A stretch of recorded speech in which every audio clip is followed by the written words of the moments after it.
কারো ক্যান্সার দেখে যদি এই দোয়াটা আপনি বিশ্বাসের সাথে পড়েন, জীবনে কোনোদিন ক্যান্সার রোগে আক্রান্ত হবেন না।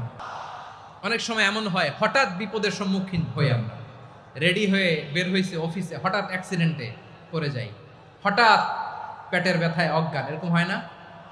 আপনাদের হয় না? বিষ্ণু ইসলাম বলেন, আকস্মিক দুর্ঘটনার বিপদ থেকে যদি কেউ বাঁচতে চায়, সকাল সন্ধ্যা যেন প্রত্যেকে এই দোয়াটা পড়ে। সকালে যদি 3 বার পড়ে, সন্ধ্যা পর্যন্ত হঠাৎ হঠাৎ বিপদ থেকে সে রক্ষা পাবে। To be protected from sudden calamity, sudden disaster, sudden calamity, হঠাৎ বিপদ, হঠাৎ ভয়ঙ্কর কোন আকস্মিক বিপদ থেকে আল্লাহ বাঁচায় দিবে। সকালে পড়লে সন্ধ্যা পর্যন্ত প্রোটেক্টেড, সন্ধ্যাবেলায় যদি 3 বার পরে সকাল পর্যন্ত প্রোটেক্টেড। সুবহানাল্লাহ পড়ে। দোয়াটা কি? দোয়াটা হচ্ছে বিসমিল্লাহিল্লাযী লা ইয়াদুররু মা ইসমিহি শাইউন ফিল আরদি ওয়ালা ফিস সামা।